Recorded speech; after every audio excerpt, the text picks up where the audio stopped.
윌리엄 페일리라고 하는 사람의 주장인데, 시계 부품을 그냥 다 모자 안에 넣고 막 100만 년, 1000만 년 흐른다고 시계가 만들어지지 않잖냐. 시계보다 훨씬 더 복잡하고 정교하고 질서 있는 우주가 정말 우연히 이렇게 탄생했다는 게 믿기냐. 이런 자연계의 질서와 복잡성에는 지적인 설계자가 필요하다. 이 지적인 설계자를 신이라고 부르겠다.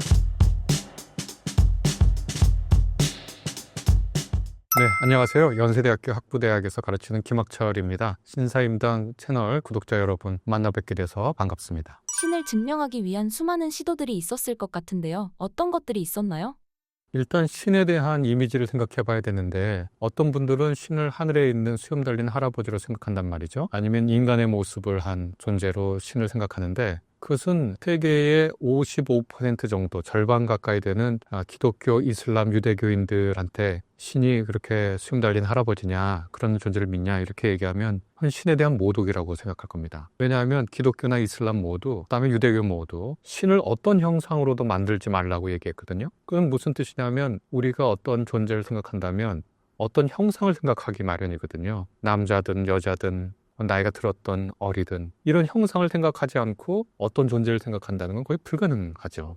그런데 유대, 기독교 또 이슬람 전통에서는 그걸 아브라함 계통의 종교라고 하는데, 그런 일체의 형상으로 신을 생각하지 말고 그렇게 신의 형상을 조각하지도 말라고 아주 엄중하게 명령을 내립니다. 그 말은 신이 있다 없다 존재를 증명하기 전에 신이라고 하는 존재가 어떤 건지를 근본적으로 다시 생각하게 하거든요. 물론 오늘날 여러 있는 종교 중에 제가 이제 만나본 종교들 중에는 몰몬교도들, 미국에 있는 이른바 기독교의 분파라고도 어떤 사람은 얘기하고 이단이라고도 얘기하는 그 분파에서는 정말 하나님이 몸을 가진 남자라고 생각하더라고요. 몰몬교 선교사들 보고 얘기를 해보니까, 근데 유대, 기독교, 이슬람, 아브라함 계통의 종교는 신을 그런 존재로 생각하지 않습니다. 그렇게 생각하는 것 자체가 이단적인 거예요. 우상이라는 거예요. 어리석은 거예요. 여하튼 그것을 이제 하나의 말씀으로 드리고, 그러니까 기독교인들이나 이슬람 사람들이 하늘에 수염 달린 할아버지 믿는 게 아니다. 그렇게 하나님을 생각하는 게 우상이다. 이렇게 정의 내린다는 걸 일단 하나 말씀드리고, 도대체 그럼 신이라고 하는 존재를 증명하려고 했다면 신에 대한 개념이 있을 텐데, 그 개념의 역사 그리고 그 개념을 증명해 오려고 하는 얘기를 좀 해보겠습니다. 그러니까 어떤 존재가 있으면 그 존재를 인지하게 되고, 인지하면 우리가 말로 풀어내서 신에 대한 개념이 생기잖아요. 그러니까 이 신을 이 말로도 포착되지 않는다고 원래 종교인들은 얘기해 왔어요. 그러니까 노자 도덕경에 보면 도를 도라 그러면 더 이상 도가 아니다 이렇게 얘기하는 것처럼, 신을 인간의 언어로 포섭되지 않는 거예요. 그러니까 그게 이제 신에 대한 기본적인 아브라함 계통 종교의 태도라는 거예요. 절대로 신이 자기의 인지나 자기의 언어 안에 포섭되지 않는다는 걸 전제로 하고, 그럼 신은 어떤 존재로 신개념을 생각했냐? 유럽 사회, 기독교 문명권에서는 신존재 증명이라고 하는 증명 방식들이 신학과 철학 쪽에서 늘 있어 왔습니다. 멀게는 기독교가 태어나기 전에 아리스토텔레스 같은 사람이 우주론적 증명이라는 걸 했어요. 우주론적 증명이라는 건 뭐냐면, 세상의 모든 현상과 운동이 원인이 있지 않겠느냐. 그러니까 여기 이렇게 B라는 결과가 있으면 B를 만든 A라는 원인이 있을 거고, 그럼 A도 하나의 결과로 치면 A 이전에 원이라는 것도 있을 거고, 이렇게 원인을 거슬러 올라가다가 제일 먼저 모든 현상과 운동의 제일 원인이, 최초 원인이 있지 않겠는가. 그것을 unmoved mover라는 말로 표현했어요. 자기 자신은 움직이지 않으면서 모든 걸 움직이게 하는 존재, 이런 걸 신이라는 말로 표현한 거죠. 그런 생각은 할 수 있을 거 아니에요. 그러니까 존재하고 운동하는 것들이 모두 원인을 갖는데, 이 원인의 끝에 가면 더 이상 어떤 것의 결과가 아닌 그 자체로 원인인 무엇이 있을 거라고 생각할 수 있는 게 일종의 논리적 추론인데, 바로 그 존재를 신이라고 부르겠다고 하는 거예요, 아리스토텔레스는. 또 이제 목적론적 증명이라고 하는 것도 있는데, 이건 뭐냐면 지금 우리 세계의 자연계의 질서와 복잡성을 보는 거죠. 물론 이제 생물학자들의 의견은 이제 갈리는데, 세포에는 편모나 이런 것들, 또 눈 같은 것들, 이런 거, 또 우주를 이렇게 보면 너무 놀랍잖아요. 어떻게 이렇게 질서와 복잡성이 있는데 존재할 수 있는가? 이것이 과연 우연의 결과인가? 이렇게 묻게 되죠. 이 우주의 복잡성, 그 다음에 질서는 결코 우연적인 산물이 아니고 어떤 제작자나 어떤 기획자를 생각하지 않을 수 없다 이렇게 주장하는 거거든요. 어떻게 보면 호소력 깊게 들리잖아요. 아니 우리가 뭐 시계 하나를 만들어도 그 윌리엄 페일리라고 하는 사람의 주장인데 시계 부품을 그냥 다 모자 안에 넣고 막 100만 년, 1000만 년 흐른다고 시계가 뭐 만들어지지 않잖냐. 그것처럼 시계보다 훨씬 더 복잡하고 정교하고 질서 있는 우주가 정말 우연히 이렇게 탄생했다는 게 믿기냐. 이렇게 얘기하면서 이런 자연계의 질서와 복잡성에는 지적인 설계자가 필요하다. 이 지적인 설계자를 신이라고 부르겠다. 이렇게 하는 논증들이 있습니다. 그 외에도 뭐 제가 지금 두 가지 소개해드렸는데 우주론적 증명, 목적론적 증명 이렇게 두 가지 설명해드렸는데 이거 외에도 한 서너 가지 더 있는데요. 흔히 하는 아마 현대인들에게 별로 설득력 없는 걸 겁니다. 예를 들면 존재론적 증명이라는 게 있는데 신은 그것보다 더 위대한 것을 상상할 수 없는 존재. 라고 신을 정리하자면 더 이상 위대한 존재가 없어 라고 상상하는 그 존재가 실제해야 더 완전합니까? 아니면 실제하지 않아야 더 완전합니까? 실제해야 더 완전하죠. 개념상. 그러니까 신은 존재한다는 거예요. 그러니까 이런 식의 설명은 조금 말장난 같아가지고 오늘날 현대인들이 받아들이지 않죠. 그래서 제가 아마 현대인들에게도 이거는 좀 와닿는데 하는 논증이 크게 두 가지가 있습니다. 우주론적 증명하고 목적론적 증명. 이거 외에도 불확정성의 원리를 말한 크루드 괴델이라고 하는 아주 유명한 20세기의 수학자가 있죠. 아주 천재이며 약간 오만하기로도 이름나 있었던 폰 노이만 같은 사람도 괴델이 수학적으로 남긴 그 업적에 대해서 굉장히 높게 평가를 하고 그랬는데 이 괴델이 신존재 증명을 수학적으로 한 게 있어요. 예, 그래서 한번 찾아보시면 인터넷 같은 데 찾아보시면 괴델이 어떻게 신존재를 수학적으로 증명하고자 했는지를 찾아볼 수 있고 또 거기에 대한 반박도 있고요. 이와 같이 신존재 증명, 그러니까 신이라고 불리는 형언할 수 없는 존재지만 운동의 제일 원인으로 혹은 존재하는 것들의 질서와 복잡성의 디자이너로 혹은 수학적 개념에서 반드시 존재할 수밖에 없는 어떤 무엇으로 신존재를 증명해 온 역사가 인류에게 있습니다. 요즘에는 옥스퍼드 대학에서 최근에 이제 과학과 신존재 증명에서 열심히 활동한 학자들 중에 알리스터 맥그라스라고 하는 분이 있는데 이분은 God Theory라고 하는 개념을 얘기하는데 과학자들이 추구하는 모든 것을 설명하는 이론, The Theory of Everything이라고 하는 그런 걸 이제 모든 걸 설명할 수 있는 하나의 이론을 만들겠다. 이런 이제 거창한 얘기를 하는데 이것이 이제 이 맥그라스는 분자생물학으로 박사학위를 가진 분이고 또 신학을 하신 분인데 신학에서 말하는 신개념하고 유사하다. 우주의 질서와 복잡성을 이해하려는 과학적 노력이 신의 지혜와 창조성을 반영하는 과정이다라고. 그러니까 우리가 신이라고 하면 기독교, 유대기독교, 이슬람 신이라 그러면 인격 신을 이렇게 자꾸 생각하는데 신학의 역사나 서양 문화, 종교의 역사에서 보면 이 과학이 말하는 모든 것을 만물 이론이라고 하는 이 이론하고 그 이념의 아이디어랑 비슷한 것들이 있다는 걸 이제 알리스터 맥그라스 얘기하고 또 오늘날의 현대과학이라는 게 방법론적 자연주의를 택해서 어떤 초월적인 것이나 자연에 없는 것들을 카운트하지 않는데 그런데 이 인간이 방법론적 자연주의로 인생을 사는 게 아니라 의미, 사랑, 가치, 아름다움, 추함, 오름, 그름 이런 것들로 인간이 살고 아무리 위대한 과학자라도 과학 랩실에 살지 않잖아요. 밖에 나서 식당에서 살고 가족 가운데 살고 친구들 만나고 제자들 만나고 선생님 있고 다 이런 과정이 있으니까 인간에게는 랩보다 어떻게 보면 일상이 더 중요한데 그 일상에서 제기되는 문제 왜 우리는 여기 있는가? 우리의 삶의 의미는 뭔가? 나는 어떻게 살아야 하는가? 이런 것들의 전통은 신앙 혹은 종교 전통에서 훨씬 더 깊은 지혜와 통찰이 있다 이렇게 얘기하면서 이 God Theory를 말하는 알리스터 맥그라스는 우주의 합리성과 신의 지성이라고 하는 것이 닮아있고 현대과학과 종교는 각각이 서로 보완하는 체계로 구성되어 있다 이렇게 이제 얘기하는 게 맥그라스 얘기입니다. 저는 이렇게 주신 질문 제가 생각하면서 두 가지로 결국 나눠서 말씀드릴 수 있다고 제가 생각했는데 이런 겁니다. 저보고 하나님 있냐, 신이라고 하는 존재에 대해서 말해보라 그러면 이렇게 얘기할 겁니다. 첫 번째는 철학자의 하나님 혹은 논리의 하나님 이렇게 이름 붙이고요. 제 질문들이 이런 거예요. 왜 이 모든 것들이 없지 않고 있는가? 사실 우리가 있다는 걸 너무 당연하게 생각하거든요.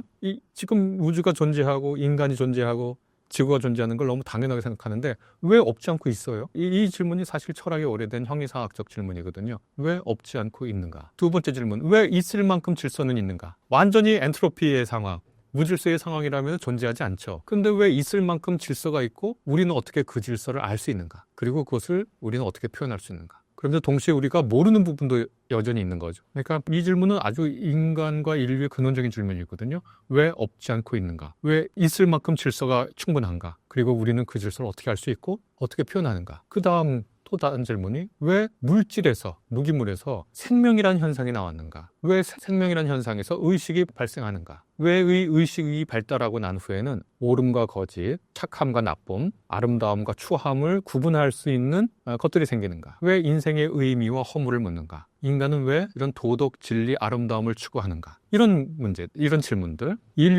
인류가 발달시켜온 모든 학문은 이러한 궁극적인 질문에 대해서 답하려 했거든요. 그래서 뭐 진화생물학자, 진화심리학자들은 진화론에 입각해서 제가 한 질문들에 대한 이제 답을 하기도 하죠. 왜 인간은 어떤 건 아름답게 보고 어떤 건 추하게 보고 어떤 건 진리고 거짓이고 뭐 이렇게 얘기를 하기도 하고 또 물리학자들은 빅뱅 티오리에 의해서 왜 이 우주가 생겼는가 이런 얘기 많이 하는데 철학자의 하나님, 철학자의 신이라고 제가 말하는 종교적 전통에 있는 신에 대한 개념은 질문을 가능하게 하는 아리스토텔레스식의 표현을 빌면 존재자들을 존재하게 하는 존재의 근원으로서의 신을 종교에서는 얘기합니다. 말로도 감히 형용할 수 없고 어떠한 형태로도 나타낼 수 없는 그것. 하나님이라고 신이라고 말하는 순간 신이 더 이상 아닌 인간의 언어로 포착될 수 없는 그러나 없지 않고 있고 있는데 생명이 생기고 생명 가운데 의식이 생기고 그 의식이 아주 고도로 발달하면서 진리와 선함과 미를 추구하게 되는 이것, 문명, 모든 것들을 근거하고 지지하고 시작하고 운영하는 이 모든 것 총체적인 것은 무엇인가? 이건 신의 개념하고 있다. 그게 이제 철학자의 하나님, 논리가의 하나님이라면 다른 편에는 역사와 실존의 하나님이라고 하는 존재가 있습니다. 이 역사와 인간 실존, 인간 개인의 삶에 경험되는 초월 경험이 있고 초월적인 걸 경험하는 거예요. 그리고 이 초월적인 경험이 자기의 가장 궁극적인 경험으로 이해되는 거예요. 그러니까 여러 예를 들 수 있습니다. 역사에서도 그렇고 개인에게서 그렇고. 예를 들면 역사에서 위대했던 신의 예언자라고 하는 사람들이 바로 그렇게 역사를 뚫고 들어와서 특별히 자기의 뜻을 계시하는 신적 존재를 만난 거예요. 뭐 예를 들어 뭐 아브라함, 모세, 여러 예언자들, 기독교 얘기하면 물론 이슬람에서도 아브라함이나 모세나 여러 예언자들을 다 존중합니다. 그리고 예수도 이슬람에서 굉장히 존중하고 쿠란을 보면 무함마드의 이름보다 예수의 이름이 더 많이 나오거든요. 그 정도로 예수도 굉장히 중요한 선지자로 이렇게 되어 있는데 이렇게 역사와 한 개인의 경험에 불꽃처럼 반짝이는 그런 신의 개입이 있고 그 신 경험이 있죠. 그래서 그 경험을 토대로 인간이 자기의 삶과 역사를 완전히 다른 방향으로 생각하면서 인류의 문명과 도덕, 종교, 인간의 사상 이런 것들이 전개되고 발전되고 또 달라지거든요. 그래서 그것을 역사와 실존의 하나님이라고 신이라고 제가 한번 불러보겠습니다. 그래서 이런 얘기는 많아요. 위대한 예언자들뿐만 아니라 어떤 한 개인이 그냥 일상을 살다가 신경험을 하는 거예요. 하나님 경험. 그리고서는 이 사람이 완전히 자기의 삶을 달리 사는 거죠. 그래서 이 실존의 하나님은 지금도 사람들에게 말을 걸어온다고 생각하고 그렇게 이제 믿고 사는 사람들도 있고요. 그래서 역사와 사회적 현상 혹은 개인의 삶에서 우연처럼 혹은 운명처럼 그 사람의 역사에서 침입하고 그래서 그것을 근원 경험과 근원 지식으로 만들고 역사와 사회와 개인의 삶을 바꿔내는 이런 존재를 신이라고 기독교에서는 이름 붙여 부릅니다. 신의 존재를 증명할 방법은 없지만 전 세계의 수많은 문화권에서 수많은 신을 믿고 있습니다. 과연 신은 정말 존재할까요? 제가 이렇게 얘기를 해볼게요. 어떤 건 증명될 수 있는 영역 안에 있고 어떤 건 증명될 수 없는 영역이 있습니다. 예를 들어보겠습니다. 점이라고 하는 것이 있나요? 무게 부피 없이 위치만 가진 거예요. 일단 점에 대한 정의가. 그런데 제가 점이 하루는 궁금해서 찾아보니까 한 서너 개 정의가 있는 거예요, 점에 대한. 또 뭔지 모르잖아요. 제가 판단 능력이 없으니까 수학과 교수님한테 물어봤거든요. 그랬더니 서너 개보다 더 있대요. 한 7, 8개 있대요. 그럼 점이 뭡니까? 물어봤더니 논란에 있대요. 그러면은 점을 정의 못하면 선을 어떻게 정의하고 선을 어떻게 정의 못하면 어떻게 면을 정의하고 어떻게 공간을 정의하냐. 내가 이렇게 연쇄적으로 물어봤더니 일단 시작한대요. 대략 합의하고. 그런데 공간에 대한 이해 합의가 없어도 점이라고 하는 것이 있는지 증명하는 게 아니라 거기부터 시작하는 거잖아요. 공리로. 주어진 것으로부터 시작하지 점을 증명하고 시작하지 않아요. 그런데 이게 있잖아요. 지금. 기하로 시작한 이 건물 속에 우리가 살고 정의되지 않고 증명되지 않고 일단 그렇게 하고 시작하자라고 일종의 인간 합의에 의해서 시작한 기하학적 도움을 받아서 100층 넘는 건물들이 존재하고 지하의 건물들이 존재하잖아요. 어떤 건 증명의 영역이고 어떤 건 증명이 필요 없고 어떤 건 증명할 이유가 없는 것들 있죠. 그래서 신이 정말 이렇게 있느냐? 요거는 마치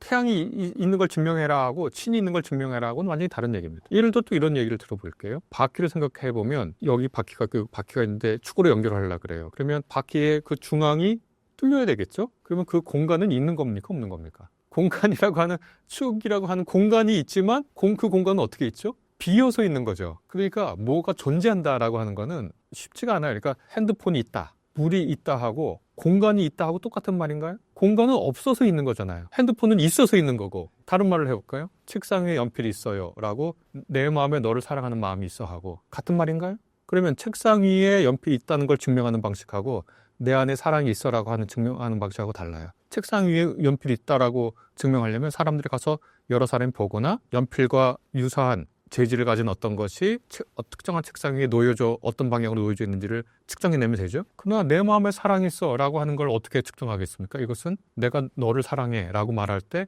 그 사람을 어떻게 대하느냐에 따라서 사랑이 있는지 없는지가 측정이 되겠죠. 내가 내 아들, 딸이 있는데 너를 사랑해 하면서 음식을 공급하고 내 시간을 아껴서 걔의 복지를 돕고 일한 돈을 걔한테 써요. 그럼 내 마음에 사랑이 있다는 게 증명이 되는 거죠. 그런데 내 마음에 있는 사랑 그 자체를 꺼내서 보여줄 수 없잖아요. 그러니까 사람들이 내 심장을 꺼내서 보여줄 수도 없고 이러면서 내가 널 사랑하고 아껴. 나 거짓말 하는 거 아니야. 그러면 너 그전에도 거짓말 했는데 지금 거짓말 하는지 아닌지 어떻게 하니? 그러면 야, 내가 내 속마음을 꺼내서 보여줄 수도 없고 그렇게 하잖아요. 그러니까 어떤 것을 증명한다고 할 때 그 증명을 받아야 하는 존재가 어떤 존재인지를 우리가 묻고 증명됐다 안 됐다를 말할 수 있는 거거든요. 간단하게 아까 말한 것처럼 점, 공간, 사랑, 연필, 휴대전화 이런 것들은 각각 존재를 증명하기 위한 그 존재 자체의 성질이 증명의 방식을 달리하거나 증명이 필요 없거나 증명이 간접적인 수밖에 없거든요. 예를 들어 뭐 하나 얘기만 더 드린다면 블랙홀 같은 거는 우리가 직접 관찰할 수 없잖아요. 왜냐하면 관찰한다는 건 전파나 빛이 반사된 현상을 감지하는 건데 그럼 블랙홀이 있다는 건 어떻게 하는가? 제가 뭐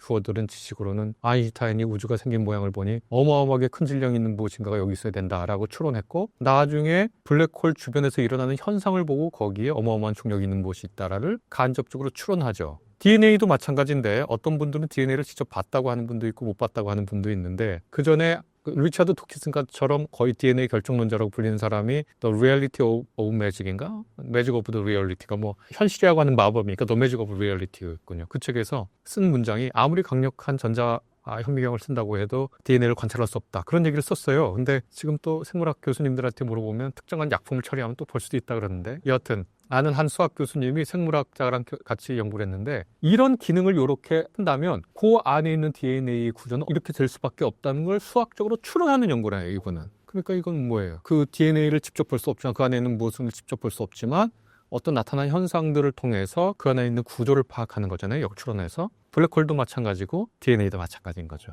제가 과학적 사실이 업데이트가 몇 개월 전이기 때문에 좀 달라질 수는 있지만 DNA를 봤다고 한 사람도 있고 안 봤다고 한 사람도 있고 어떤 생물학 교수는 봤다고 말할 수도 있고 못 봤다고 말할 수도 있고 그렇게 얘기해요. 제가 생물학 교수님한테 몇 번 물어보면 아니 봤어요 안 봤어요 물어보면 아예 봤다고 해도 맞고 안 봤다고 해도 맞아요. 못 봤다고 해도 맞아요. 그렇게 얘기하거든요. 그러나 우리는 DNA가 있다는 걸 다 알아요. DNA가 어떻게 기능하고 있다는 것도 알아요. 구조가 뭔지도 알아요. 왜? 추론하는 거예요. 그 주변 현상을 통해서. 그러니까 신존재 증명을 해봐라 할 때 그 증명 대상이 되는 그것이 무엇인지 우리가 자세히 생각하고 논증을 구성해 가지 않으면 연필이 있다는 식으로 너의 사랑을 증명해라 이렇게 요청하는 건 사랑이 뭔지 모르는 사람들이 하는 얘기거든요. 한 번도 사랑해보지 못한 사람은 그렇게 요청할 수 있습니다. 그러니까 신존재 증명을 연필 있다고는 식으로 증명할 수는 없습니다. 신을 믿지 않는 것보다 신을 믿었을 때 좋은 것이 있나요? 아까 리차드 도킨스 얘기했는데 리차드 도킨스가 이 사람들은 무신론 캠페인을 해요. 그러니까 길거리에서 예수천당 불신증 말한 길거리 전도자들이 있잖아요. 리차드 도킨스를 좋아하는 영국의 무신론자들도 똑같이 해요. 어떻게 하냐면 버스에 광고를 붙였어요. 아마도 신은 없을 것이다. 그러니 걱정 그만하고 즐겨라. 이런 영국의 그 런던의 2층 버스에 큰 그 선전 문구를 붙이고 돌아다녀요. 그러니까 사실 기독교식으로 따지면 예수 천당 불신증을 크게 광고랑 내가 생각에는 똑같아요. 그런데 그분들은 신을 믿는다는 것이 인간 사회를 오히려 망친다 얘기하면서 뭐 도킨스는 God Delusion이라고 하는 책에서 신 믿어서 뭐 테러도 일어나고 나쁜 짓도 하고 막 나쁜 걸 정당화하고 등등등의 종교가 가지고 있는 해악성을 막 얘기해요. 아니 100%다 맞는 말이에요. 왜냐하면 종교가 갖고 있는 부정적 기능, malfunction이라고 하죠. 역기능을 다 모아서 종교 나쁘다 그러면 종교 나쁜 거예요, 정말. 근데 그걸 뭐라고 부르냐? 체리 피킹이라고 하죠. 자기에게 유리한 증거들만 모아서 이거 평가를 나쁘다, 좋다고 하는 거는 바보 같은 논증입니다. 바꿔서 생물학이 인류 역사에 잘못했던 걸 쭉 모아보자고요. 뭐 탄저균, 뭐 별걸 다 모아보는 거예요. 생물학자가 이렇게 나쁜 놈들이다. 그건 논증이 아니죠. 논증이 아니에요. 내가 볼 땐 도킨스는 거의 그런 식의 논증을 하고 있어요. 도킨스가 훌륭하신 분도 어떤 많이 있지만 종교에 관해서 그분은 너무 잘 몰라요. 제가 생각할 때는. 종교가 그러면 긍정적 기능을 하느냐, 신을 믿는 게 유익하냐, 어디서부터 어떻게 말해야 될지 모르겠는데 일단 개인의 건강이나 행복에서부터 얘기하면 종교 믿는 사람들이 유의미한 통계에서 더 건강하다는 통계가 있습니다. 유의미한 통계에서 종교 활동이 한 사람의 삶의 행복도를 증진시킨다는 결과는 얼마든지 있습니다. 그 이유를 가만히 보면 병에 덜 걸리거나 뭐 치료가 더 잘 되는 경향도 있고 기대 수명도 있고 정신적 건강도 긍정적이다 이런 얘기하는데 일단 종교는 사회 활동을 하기 때문에 같이 모여서 뭐 얘기하고 노래도 부르고 뭐 이렇게 하잖아요. 정서적 연대감을 종교 활동이 줍니다. 나이 들고 외로우면 아무도 자기를 찾지 않는데 그래도 교회나 성당이나 절에 가면 아유 보살님 오셨어요, 뭐 집사님 오셨어요, 뭐 마리아 오셨어요 이러면서 서로 반기면서 정서적 유대감을 가질 수 있죠. 또 실제로 건강도 더 좋다고 그러고 이제 이렇게 인간 개인 경과를 얘기했고요. 그 다음에 뭐 종교적 사회, 종교인들이 많은 사회가 후진 사회고 언디벨롭도 되고 종교성이 낮은 사회가 더 도덕이나 윤리가 높은 사회다 그렇게 얘기하는데 일리가 있어 보여요. 왜냐하면 정말 제3세계 어려운데 종교 인구가 높고 그런 통계도 있거든요. 그런데 제가 이렇게 질문을 해볼게요. 그럼 무신론자들, 종교가 없는 사람들이 사는 곳이 가장 선진적으로 잘 발달된 나라고 이성과 도덕과 윤리가 제일 잘 개발된 곳이겠네요. 자, 그러면 무신론자 비율이 제일 높은 나라는 어딜까요? 중국, 베트남, 한국, 일본입니다. 그러면 유럽에서는 체코입니다. 그리고 뭐 북유럽의 뭐 스칸디나비아 국가들 종교성 낮다 그러는데 거기는 교회에서 장례하고 예전에 교회에서 출생 신고했어요 다. 근데 이제 그건 안 하죠. 그러나 북유럽에는 아예 문화 자체가 제가 볼 때는 기독교 문화거든요. 그러니까 되게 웃긴 거예요. 일본도 되게 웃겨요. 일본은 자기들이 종교가 없다 그러지만 사실 종교라는 말에 부정적인 뉘앙스가 있어서 그렇지 태어날 때고 나서 어렸을 때는 신도 가고 결혼식은 기독교식으로 하고 죽을 때는 불교식으로 하거든요. 일본 사람들 곳곳에서 다 있고 또 집안에 다 가족 위패 모시고 그런데 무슨 비종교적이라고 하는지 이해할 수 없어요. 자, 말을 다시 오겠습니다. 17세기, 18세기, 19세기에 서양 문명권에서 이성과 윤리와 과학이 발달하면 종교는 사라질 것이다 라고 얘기했는데 실제로는 그렇게 되지 않았습니다. 퓨 리서치라고 하는 세계적으로 가장 권위 있고 유명한 연구 통계센터에 보면 2050년까지 종교 인구는 늡니다. 오히려 물론 하반구, 북방 말고 하반구에서가 늘긴 합니다. 왜 그런가? 인간하고 종교는 뗄 수가 없어요, 기본적으로. 그러니까 우리에게 주어진 과제는 종교적인 인간이라고 하는 존재를 어떻게 건강한 종교 속에서 살게 할 것인가에 좀을 둬야지 종교를 없애고자 한다는 건 불가능한 겁니다. 자, 그러면 종교가 유익한 영향을 끼쳤는가? 유익한 영향도 끼치고 악영향도 역사에서 있었죠. 우리나라 같은 경우면 한정에서 보면 우리나라의 한글 누가 많이 공헌을 했을까요? 우리나라의 최초의 의학, 학문, 제가 있는 뭐 연세대학교, 광해원, 재중원 이런 것뿐만 아니라 한글 연구 또 민주주의 뭐 이런 것들 공헌한 바가 있어요. 또 반대로 문제를 생기게 하기도 했죠. 그래서 이제 말을 저한테 정리하라 그러면 종교를 갖는 거, 실 믿는 거 긍정적인 효과가 있느냐? 있어요. 개인의 건강, 행복에도 있고 어떤 한 사회의 발전에도 혁혁한 경과를 끼칩니다. 반대로 종교의 역기능이 발생해서 한 사회나 개인의 삶을 망치기도 하느냐? 그렇기도 합니다. 그러니까 종교라고 하는 이 거대한 체제 내에는 순기능과 역기능이 동시에 있다. 그렇게 얘기할 수 있고 신을 믿는다고 하는 것이 신을 믿는 사람에게는 굉장히 중요한 기능을 할 수 있는데 예를 들면 이 신을 믿는 사람들은 기본적으로 이 세상의 질서와 합리성에 대한 신뢰를 보내는 거거든요. 그래서 인간을 보다 안정적으로 살게 해줍니다. 그리고 자기가 어떤 인간이 갇힌 한계 상황 속에서 그냥 좌절하고 포기하거나 이 상황이 개선되지 않을 거라고 하는 그 한계를 지우는데 사람들이 대부분 종교적 힘은 요거를 뚫고 나가게 하는 것들이 얼마든지 그 역사에서 사회에서 찾아볼 수 있거든요. 그러니까 종교의 순기능은 얼마든지 있다고 공정하게 저는 그렇게 얘기하겠습니다. 역기능도 있고 순기능도 있다. 그런데 이 순기능 안에 있는 여러 가지 중요한 것들이 상당히 있다. 우리나라에서 만약에 해방 이후나 해방 전에 조선시대에다 다 종교를 다 지워보면 유교 없는 조선시대, 불교 없는 고려시대 생각 이 불가능한 겁니다. 어떤 한 문명이나 나라는 그 문명과 나라를 지탱하는 핵심 정신적인 가치가 있고 그 정신적인 가치는 종교가 제공합니다. 그러니까 종교 없이 인류 문명을 생각하면 생각이 불가능합니다. 아주 간단한 예를 들면 루브르에 갔는데 종교 관련된 미술품이 없다고 하면 루브르는 20-30% 이상 남지 않을 겁니다. 아주 협소하게만 예술품이 남을 겁니다. 종교는 물질 문명, 도덕, 심미, 그 어떤 체제 이런 것에 아주 강하게 긍정적인 영향을 미쳤고 그 영향력만큼이나 역기능도 동시에 있었다. 이렇게 말하는 게 공정한 것이다. 한쪽 면만 막 말해서 도킨스처럼 종교를 비난하거나 한쪽 면만 막 말해서 종교의 긍정적인 면을 말하는 건 체리 피킹하는 거지 적절한 것은 아니다. 그래서 우리가 할 건 인간은 종교적 존재이기 때문에 종교에서 벗어날 수 없다. 그러면 어떤 것이 좋은 종교고 어떤 것이 좋은 신앙인지를 늘 토론 가운데 합의하는 가운데 구축해 나가야 된다. 이렇게 말씀드리겠습니다. 무신론자들에게는 예수님이 인간이자 신이라는 포인트가 와닿지 않는 것 같습니다. 예수님은 인간인가요? 신인가요?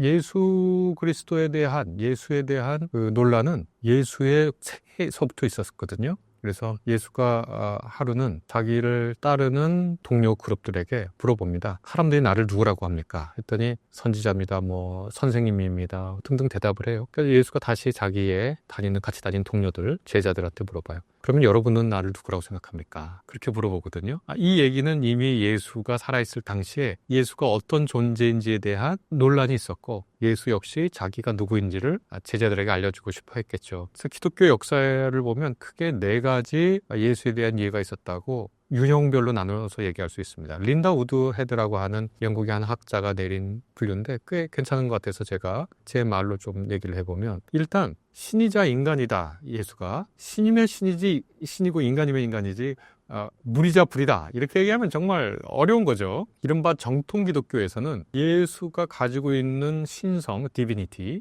예수가 가지고 있는 인성, 휴머니티가 완벽하게 인간이고 완벽하게 신인데 둘 다 동시에 서술할 수 있다고 얘기를 해요. 예수가 신이자 인간이냐. 이거 이해가 안 되죠. 그러니까 이거는 뭐냐면 그냥 고백의 영역, 형식 논리학에서는 이해가 되지 않아요. 형식 논리학에서는. 그런데 이야기 속에서는 이해가 돼요. 예를 들면 애증관계라는 게 있잖아요. 나랑 엄마는 애증관계야. 이렇게 얘기하잖아요. 그럼 엄마를 사랑한다는 거예요? 미워한다는 거예요? 애는 사랑한다는 거고 증은 미워한다는 거예요. 증오한다는 거예요. 사랑과 증오는 반대편에 있어요. 그런데 엄마하고 나는 애증관계야 라고 말하면 사람들이 이해를 해요. 놀랍게. 놀랍게 이해를 해요. 그런데 예수가 신이자 인간이다 그러면은 이해를 안 하려고 그래요. 엄마를 어떨 땐 너무나 사랑하고 어떨 때는 엄마를 너무나 미워하죠. 아들들에게 아버지는 바로 그렇게 패러독스한 존재인데 아들한테 아버지가 어떠냐 그러면 아버지는 한 면에서는 세계 신화의 동기를 보면 부친살의 동기가 있거든요. 아들은 아버지를 죽이고 싶어하고 왜 제우스가 크로노스 죽이고 크로노스가 우라노스 죽였다고 하는 부친살의 동기가 신화에 괜히 있는 게 아닙니다. 또 반대편에는 아들이 신을 죽이죠. 아들은 늘 아버지를 두려움과 고마움의 대상으로 동시에 생각하는 게 신화에 나타난 아들과 아버지의 관계죠. 아버지 아들 관계. 자, 두려우면서 동시에 존경해요. 어렵죠? 반대되는 건데 하나가 되는 거죠. 또 다른 예를 들어볼게요. 이게 종교에서 중요한 누미노제 개념이라고 하는 건데 누미노제가 뭐냐면 두렵고 떨리는데 매혹적인 거예요. 두려우면 어떻게 돼요? 우리가 감정적 반응으로 뭘 보고 두려워요? 그럼 어떻게 해요? 도망가죠. 매혹적인 건 뭐예요? 영어로 attractive인데 attract는 끌어당긴다는 거잖아요. 두려운 건 도망가야 되고 매혹적인 건 다가가는 거잖아요. 근데 어떻게 두렵고 매혹적이냐? 말이 안 되잖아요, 개념상. 그러나 우리는 현실에 그렇게 삽니다. 어떻게 사냐? 공포영화 볼 때 생각해 보세요. 이렇게 보거든요? 이건 가린 겁니까? 보자는 겁니까? 가리면서 동시에 보는 거예요. 인간은 형식 논리적으로 개념을 갖다 붙이면 말이 안 돼요. 어떻게 두려운데 매혹적이에요. 두려우면 도망가야 되고 매혹적이면 다가가야 되는 건데. 그런데 공포 영화를 볼 때는 가리기 위해서 보고 보기 위해서 가렸어요. 보기 위해서 가렸다. 말이 안 되죠. 보려면은 치워야죠. 가리려면은 볼 수가 없죠. 그러나 현실에서는 우리는 가리면서 보잖아요. 보면서 가리고. 우리는 현실에서 부모님과 애증 관계잖아요. 현실에서 아버지와 아들 사이에 신화적으로 나타나는 거 보면 아버지를 사랑하면서도 죽이고 싶고 그렇게 되잖아요. 이게 형식 논리학에서 이해가 되지 않지만 우리의 삶의 이야기 속에 들어오면 이해가 되는 거죠. 우리 자체가 모순적이니까 패러독스 안에 살고 있어요. 우리가 아이러니 속에 살고 있어요. 그러니까 예수를 보니까 너무 인간 그 자체예요. 동시에 예수를 보니까 너무 신 그 자체예요. 예수를 통해서 신을 봐요. 신이 인간에게 나타났다면 저런 모습일 거라고 고백을 해요. 그러니까 신이자 인간이. 예수를 보니까 신이 보이고 신이 인간에게 나타났다면 저런 모습으로 나타나겠구나를 고백해서 예수를 신이자 인간이라고 하고 이것이 나중에 삼위일체 교리로 발전하게 되는데 그 뭐 삼위일체 교리가 복잡하고 또 이해하기 어려우니까 저보고 그냥 간략하게 얘기하라고 하면 예수를 신이자 인간으로 말하는 고백하는 이거는 형식론리학적으로 말이 안 되지만 우리 삶의 패러독스를 보면 형식론리학에서 패러독스가 무슨 아니다? 1. 두 번째, 예수를 보니 신을 본 것 같고 신이 이 세상에 나타났으면 예수처럼 나타났을 것 같아요. 아, 예수는 참 휴머니티와 참 디비니티를 갖고 있는 존재구나. 이렇게 고백하는 데부터 이 예수는 신이자 인간이다라고 하는 말이 성립이 되는 거예요. 그러니까 이게 야 이거 기독교 말이 되냐 무슨 뭐 셋이 하나면서 하나가 셋이고 서로 상충되는 신과 인간의 그 이야기가 이렇게 같은 존재에 있을 수 있냐. 당연히 형식 논리야 그런 말이에요. 이런 인밀면서 어떻게 이해가 되겠어요. 현실에서는 그런 패러독스 아이러니가 얼마든지 이해가 되고 그 패러독스를 깨달으면 우리가 많이 이제 깨우치게 되죠. 아버지를 사랑하면서도 미워하고 미워하면서 사랑하고 그렇잖아요. 그러면서 아버지와 내 사이가 어떻게 되죠? 그냥 단순 관계가 아니라 복잡한 관계가 되면서 그 복잡한 관계에서 사랑과 미움 넘어선 아주 깊은 유대 혹은 깊은 말로 다 환원할 수 없는 깊은 어떤 그 관계 맺음이 발생해 버리잖아요. 정이라고 흔히 얘기했지만 미워하지도 않고 사랑하지도 않고 그러나 미워하기도 하고 사랑하기도 하는 그 형식 논리학을 넘어선 그 관계를 기독교 신앙인들은 예수하고 같이 맺는 거예요.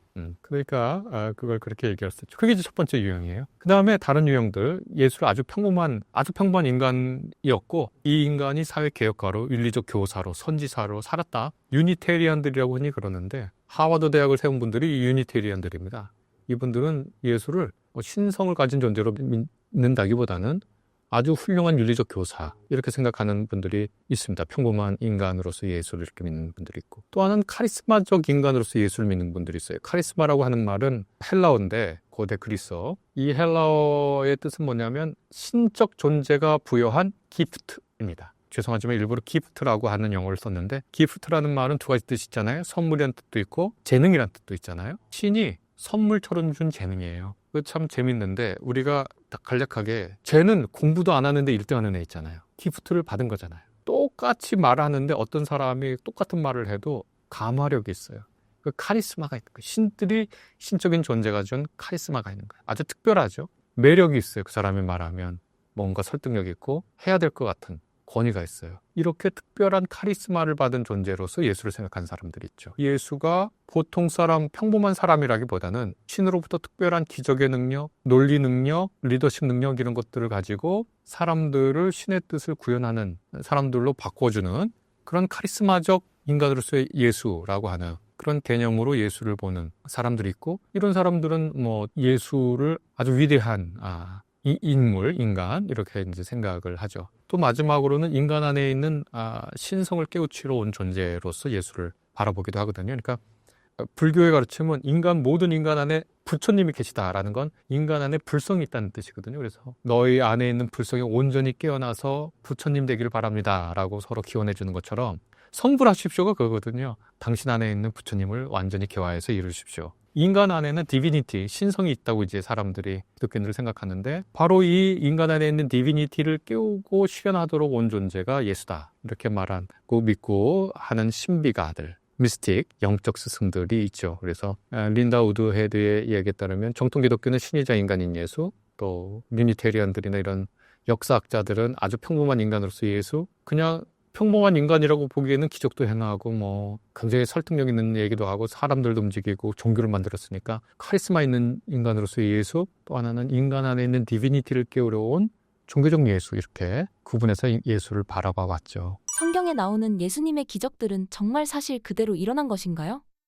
예수는 기적이라고 하는 것 자체를 사람들이 그 기적을 통해서 완전하게 변할 거라고 기대하지는 않은 것 같아요. 그러니까 예수 자체도 야, 나 이런 기적한다 저런 기적한다고 자기에 있는 기적의 능력을 과시하거나 그것들에게 사람들이 집중하도록 의도하지 않았어요. 일단 그렇고 둘째, 그럼 예수는 기적을 행했느냐? 예수 자신이나 예수 주변 사람들이 예수가 기적이라고 말할 수밖에 없는 것을 의식적으로 행할 수 있었다라고 하는 것 자체는 공감했던 것 같아요. 그러니까 복음서에 나타나는 걸 보면 예수도 자신이 기적적인 능력을 행한다라고 스스로 의식했고 의도적으로 행했고 그리고 또 어떤 아주 이제 희미한 구절, 몇 구절 보면 예수가 사람들이 믿지 않아서 어떤 기적도 행할 수 없었다라는 구절도 있어요. 그러니까 참 재밌는 거예요. 그런데 동시대 많은 사람들은 예수가 기적으로 불릴 만한 일을 했다는 것을 인정을 했어요. 제가 다른 데서도 얘기했지만 A라는 사람을 공격하고 싶은데, 그러니까 예수를 공격하고 싶은데 예수가 기적을 행한다고 막 그래요. 그러면 내가 예수를 너무 싫어해서 그 예수한테 비판한다면 제일 강력한 비판은 저 예수라는 사람은 기적도 행한 일이 없으면서 기적 행한다고 거짓말한다고. 제일 강력한 비판이죠. 그런데 예수의 비판자들조차 그렇게 비판할 수는 없는 거예요. 왜냐하면 예수가 뭔가 하거든요. 그러니까 예수의 비판자들이 어떻게 비판을 하냐면 저 예수라는 존재는 악한 사탄의 힘을 빌려서 기적을 행한다 이렇게 얘기하거든요. 그게 무슨 뜻이냐? 예수가 뭔가를 하긴 한다는 거예요. 그 기적적으로 보이는 뭘 한다는 거예요. 아, 예수가 기적적으로 보이는 뭘 하는구나. 그런데 예수가 이 기적에 사람들이 몰입하는 걸 절대로 원치 않습니다. 왜냐하면 기적이라고 하는 것은 누군가의 삶을 강력하게 바꿀 수 있지만 기적은 호사가들의 일이 될 수 있고 기적은 특별하게 일어나는 일이지 일상에서 우리 삶의 변화를 만드는 건 아니거든요. 제가 이런 예가 갑자기 떠오르는데 어떤 사람이 담배를 팍 피다가 폐암에 걸렸어요. 그런데 이 폐암에 걸린 사람이 누군가의 기적을 통해서 폐암이 완전히 낫단 말이죠. 자, 그러면 다시 담배를 피지 말아야 되는데 담배를 다시 피게 된 말이에요. 자, 그러면 원래 목표는 건강하게 사는 거고 그러기 위해서는 담배를 끊어야 돼요. 기적이 그 사람의 삶을 폐암 환자에서 건강하게 고쳤다고 해서 끝나는 게 아니에요. 실제로는 그 사람은 금연을 해야 되는 거예요. 예수가 원했던 건 금연하는 거지 폐암 사기 환자를 담배 때문에 고쳐주는 것은 특별하게 폐암에서도 나을 수 있다. 너의 삶의 회복이 중요하다를 말하는 거지 기적을 막 선전하면서 자기를 믿으면 뭐 기적이 막 발생하니까 나한테 다 와라. 고민 있으면 다 와. 내가 다 해결해 줄게.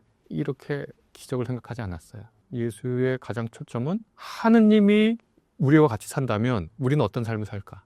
이것을 꿈꾸고 상상하고 지금 살라고 하는 거거든요. 예를 들어 이렇게 해볼까요? 혹시 여기 채무가 많으신 분들에게 이런 비유를 한번 들어보겠습니다. 내가 한 10억 빚을 지고 있어요. 매달 나가는 이자 미치겠어요. 근데 지금 10억 다 갚아주면 어떻게 사시겠어요? 그럼 막 여러 상상을 하겠죠? 그럴 거 아닙니까? 내가 건강이 안 좋아요. 근데 내가 몸이 다 났어요. 그럼 어떻게 살까? 내가 저 사람하고 내 아내 혹은 남편하고 사이가 안 좋아요. 그런데 그 사이가 회복됐어요.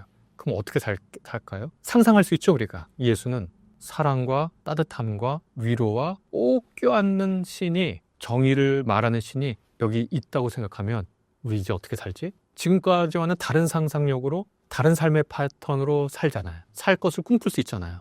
그 삶을 여기서 살자고 이렇게 제안하는 거예요. 그러면 우리의 삶의 방향이 바뀌어야 되잖아요. 그거를 예수가 말한 거예요. 하나님 나라가 가까이 왔다. 그 맥락 속에서 기적이라고 하는 거, 만약에 예를 들어 시각장애의 눈을 띄워줬다.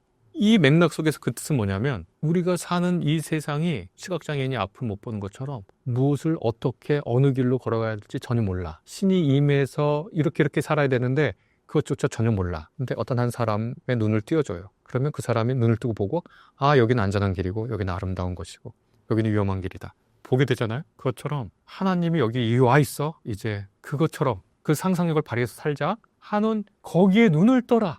그러니까 자기의 가르침하고 그 기적이라고 하는 거랑 연결시키는 거예요. 그래서 제가 그거를 퍼포먼스라고 부릅니다. 우리가 그 행위 예술가들 있잖아요. 자기가 갖고 있는 예술 이념을 그림으로 그리면 미술가죠. 자기가 갖고 있는 예술 이념을 음악으로 표현하는 음악가입니다. 자기가 갖고 있는 예술 이념을 몸짓, 몸 행동으로 하면 퍼포먼스 하는 거잖아요.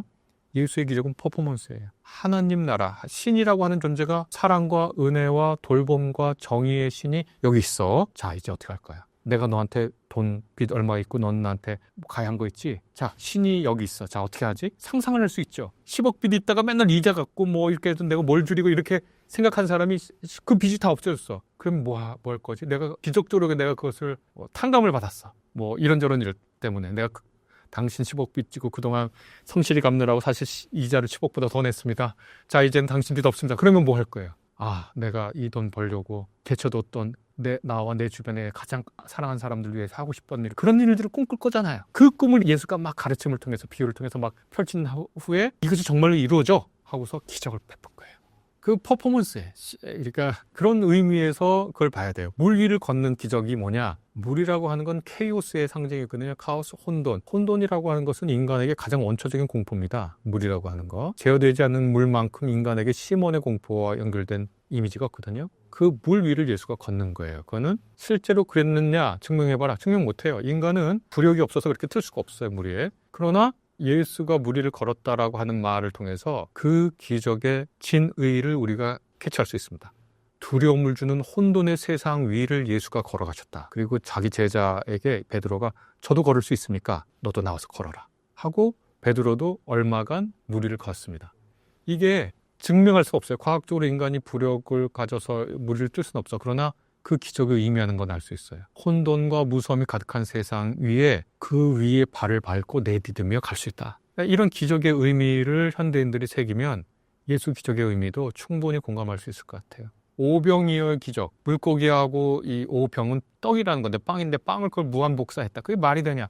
물리학적으로 말이 안 되죠. 그게 물리학적으로 뭐 질량 보존의 법칙도 있고 뭐 에너지 총량론인도 어떻게 그걸 하겠어요? 근데 그것이 무슨 뜻인지를 하나하나 따져가면서 이게 정말 중요한 거구나. 그 기적이 어떤 의미인지를 알면 우리가 그 기적을 복사할 수는 없어도 그 기적의 의미를 복사 확장할 수는 있어요. 예수의 기적이라고 하는 걸 거기에 초점을 둬야지 그냥 그 기적이 실제로 일어났느냐 안 일어났느냐를 두고는 아무 의미가 없어요. 예를 들어 어렸을 때 정말 추운 날 영하 15도 됐는데 우리 가족이 같이 길을 가게 됐는데 너무 아이가 추워하니까 아버지가 외투를 벗어서 아이한테 입혀줬어요. 옆에 있는 다른 아들이 더 추워하니까 아버지가 두 번째 있는 옷도 벗어서 아들한테 입혀줬어요. 그게 아버지는 기억도 못하고 그 두 아들 중에 하나들만 기억을 해요. 그리고 나서 그런 일이 있었다고 얘기해요. 아버지하고 큰 아들은 그런 일이 있었는지 기억이 안 나요. 근데 작은 아들이 그랬다고 얘기하면서 입증해봐라. 입증 못하지. 너 제일 어렸는데 그걸 어떻게 기억하니? 입증 못해요. 그러나 그 얘기를 통해서 아버지의 사랑과 아버지의 사랑을 받은 아들의 이야기를 우리가 중요하게 캐치해낼 수가 있죠. 그러니까 예수의 기적을 호사가들이나 하는 사람들은 예수의 기적이 일어났느냐 안 일어났느냐 이걸 따지는데 예수의 기적은 그걸 따지라는 게 아니에요. 예수 자체도 그걸 중요하게 생각한 게 아니에요. 더 중요하게 생각한 건 뭐냐면 상상력을 구현해내는 퍼포먼스로서 기적을 말한 겁니다. 그래서 실제로 일어났냐 물리학적 법칙이 맞느냐 이 얘기는 부차적인 것이다. 더 중요한 것은 그 기적의 의미다. 너무나 확실하다 그것은. 그렇게 답변을 하겠습니다. 기적이 일어났다고 그러면 기독교인 되실 거예요? 그걸 물리적으로 입증하면 이 세상에 혼돈과 무서움이 있어도 무리를 밟고 갈 수 있습니다. 그것을 해낸 사람들이 있습니다. 그리고 우리가 그걸 할 수 있습니다. 라고 하는 것에 감동하는 사람들이 되고 싶지 어떤 사람이 아주 무리를 걸었다고 하는 특별한 능력이 있으니까 그 사람의 메시지에 귀 기울여. 현대인들이 그럴까요? 더 중요한 거는 모든 사람들에게 가장 깊은 인생의 의미를 깨우치고 촉진하고 역동하게 하는 그거지 기적의 사실 여부가 아니다. 저는 그렇게 확신합니다. 예수님 부활에 대한 의미를 어떻게 이해하면 좋을까요? 예수 부활을 얘기할 때 간단하지가 않은데 왜냐하면 부활이라고 하는 것이 무슨 의미인지를 유대교의 맥락 속에서 알아야 되거든요. 근데 그 짧은 시간에 다 말씀드릴 수는 없고 간략하게 얘기 드리자면 그것이 신정론이라고 하는 질문과 연결되어 있습니다. 신정론이라는 건 신은 선하고 전능한데 어떻게 이 세상에 악이 있냐? 어떻게 나쁜 놈들이 잘 되고 의인이 고통을 받냐? 이 질문이거든요. 형식물리학적으로 말이 안 되죠. 신이 전능하고 선한데 어떻게 고통이 있고 의인은 고통을 받고 악인은 성공합니까? 근데 그럼에도 불구하고 왜 이 인생을 선하게 살라고 말하는 거란 말이죠. 말이 안 되잖아요. 그래서 유대교의 한 분파 사람들이 부활이라고 하는 개념을 말했습니다. 뭐냐면 마지막 날, 곧 심판의 날, 다른 말로 하면 신이 온전히 이 세상을 통치하는 날. 그게 이제 심판의 날이라는 뜻이거든요. 두렵고 떨리는 날이지만 동시에 행복과 기대가 모아지는 날이죠. 이 세상의 혼돈이 물러가고 신이 온전하게 임하는 그때이니까. 그때 신이 할 일이 뭐냐면 의로운 사람을 부활시키는 일이라고 믿었어요. 그게 부활 사상의 핵심에 있습니다. 그러면 부활이라는 건 뭐냐면 신이 통치하는 날, 신이 다스리는 날의 시작점에 있고 부활한 사람은 의인인 거예요. 예수의 부활을 초대교회가 바로 이 맥락에 넣었어요. 그래서 예수의 부활은 뭐냐? 예수가 의롭다는 뜻이고 하나님의 뜻대로 잘 살았다는 뜻이고 두 번째로는 신이 통치하는 그 마지막 날이 시작됐다는 뜻이거든요. 이게 갖는 중요한 의미고 그래서 이제 예수가 그분이 옳았구나. 그분이 신의 아들로서 확실히 사셨구나. 이제 신이 통치하는 마지막 날이 우리에게 모두 임했구나. 이걸 이제 깨우치라고 하는 게 이제 제일 중요한 거고 두 번째 이제 또 기적과 마찬가지로 이게 진짜 일어났냐 안 일어났냐를 두고 따지죠. 일어났냐 안 일어났냐 그는 과학적으로 입증할 수도 없고 역사적으로 입증할 수도 없어요. 예전에 있었던 일 지금 뭐 예수 이러니까 뭐 가깝게 들겠지만 우리나라로 따지면 말이죠. 고구려 시작할 때쯤이에요. 대조영이 있었을 때입니다. 대조영이 있었을 때. 그러니까 뭐 어떻게 알아요 그거를. 고구려 대조왕의 역사를 재구성해라? 그거 다 상상력이지 구성할 수가 없어요. 그러나 예수에 대한 기록은 많이 남아있기 때문에 얘기하는 거지만 그러면 예수가 정말 부활했냐? 역사학적으로 입증할 수 없어요. 의학적으로 완전 죽은 사람이 다시 살아날 수 있냐? 불가능한 얘기. 불가능한 얘기. 그런데 예수의 부활이 그러면 완전히 신화적인 것일 뿐이냐? 그렇게 말하기도 어려운 시점들이 있다고 하는 것이 기독교인들의 고백이에요. 뭐냐? 뭐 빈 무덤 이야기도 있지만 예수의 무덤 가봤더니 예수의 무덤이 비어 있었다. 뭐 이런 중요한 얘기도 있지만 그거보다 현대인들에게 더 중요한 건 아마 그 빈 무덤도 뭐 누군가 훔쳐갔다. 이런 얘기들이 초기부터 많이 있었는데 예수가 몸을 가지고 육신이 아니라 몸을 가지고 부활했다고 하는 것이 사실인가 아닌가를 판단하는 역사적 기준은 뭐냐면 제가 생각할 때 정말 그 사건이 있었는지 없었는지는 그 이후의 사건을 보면 안다는 거 추론할 수 있다는 거예요. 제가 전에 DNA를 직접 보지 못해도 그 주변의 기능을 보고 저기는 어떤 구조를 가진 무엇이 있겠구나를 추론한다 그랬잖아요. 마찬가지로 블랙홀을 보고도 블랙홀을 직접 볼 수는 없지만 블랙홀 주변에 나타나는 현상을 보고 블랙홀의 존재와 그것의 특성을 감지할 수 있잖아요. 마찬가지입니다. 예수의 부활을 직접 볼 수도 없고 뭔지도 알 수 없어요. 그러나 특별한 현상들이 있어요. 첫째, 예수가 십자가에 달릴 때 정치적 사형수로 달리는 거니까 그 제자들이 다 도망을 쳤단 말이에요. 자기 살기 위해서. 그런데 예수의 부활을 목격했다고 하는 제자들이 예수가 처형당한 예루살렘 한복판에 다시 나타나서 너희들이 죽인 예수가 죽지 않고 다시 살아났다. 이렇게 외치기 시작하고 했단 말이죠. 죽음을 두려워하지 않게 됐어요. 그리고 죽음과 핍박이 있으면 자기의 메시지를 감추는 게 아니라 핍박을 고스란히 당하거나 혹은 다른 곳으로 퍼져나가면서 예수의 가르침과 그의 부활 소식을 전하기 시작했단 말이죠. 이거는 설명하기가 어려워요. 예수의 부활을 꾸며냈거나 아니면 거짓말로 했거나 하면 그 자기가 꾸며낸 거짓말에 자기 목숨을 건다고? 그거는 조금 생각하기 어려워요. 그러니까 예루살렘에 있었던 예수의 첫 번째 제자들이 흔히 비겁자라고 그렇게 얘기하지만 누가 자기 목숨을 희생하고 싶겠습니까? 무섭고 두려운 제자들이 다 도망가는 그 제자들이 어느 순간 공개적으로 자기의 죽음을 두려워하지 않고 공개적인 곳에 나서서 예수의 부활을 증언하기 시작했단 말이죠. 그것도 고발해가면서 너희가 죽인 예수가 다시 살아났다 이렇게 얘기하면서 뭘 뜻하냐? 이 사람들이 뭘 보긴 봤어요. 이 사람들이 원래 겁장이까지는 아니어도 겁이 있는 사람들이었는데 겁을 상실했어요. 그럼 뭐야 그게? 너는 도대체 왜 그러니? 그랬더니 우리가 부활한 예수를 봤다는 거예요. 그거 외에는 제가 생각할 때 예수의 부활을 과학적으로 말할 수 있는 사실은 없어요. 갑자기 한 사람의 삶들이 완전히 바뀌고 그 이유를 물어봤더니 부활한 예수가 죽었다고 하고 실제로 그렇게 살았냐고 했더니 죽음을 두려워하지 않아요. 부활한 예수를 봤기 때문에 자신의 죽음이 끝이 아니라는 것을 가슴 깊이 믿어요. 그러니까 예수의 부활이 역사적 사실, 과학적 사실, 외역적 사실인지 증명할 수는 없어도 그 추후의 역사의 발전 방향을 보면, 전개 과정을 보면 무엇인가 있었고 그 무엇인가는 예수의 부활이라고 그의 제자들이 말한다. 이렇게 말하는 게 좀 뭐랄까요? 공정 혹은 뭐 적당하다. 저는 그렇게 답변하고 싶습니다. 그렇다면 제자들이 예수님의 부활을 본 건 논리적으로 확실한 사실인가요? 그렇죠. 그 사람들에게는 그래서 제 용어로는 심리학적 사실이에요. 최소한. 제자들에게는 예수의 부활은 심리학적 사실이에요. 그거는 너무 사실이에요. 아주 사실이에요. 그 사람들에게. 그래서 너무너무 생생해. 자기가 눈앞에서 너무나 생생하게 그것도 감격적으로 압도된 경험으로 본 거예요. 그러니까 거기를 위해서는 목숨을 내놓을 수 있어요. 이제 이 사람들이. 죽음이 만약에 부활한 예수가 아니라 다른 걸 봤다면 죽음이 두려울 거예요. 근데 이 사람들은 더 이상 죽음을 두려워하지 않아요. 그럼 말을 바꾸면 죽음이 끝이 아니라는 걸 확인한 거죠.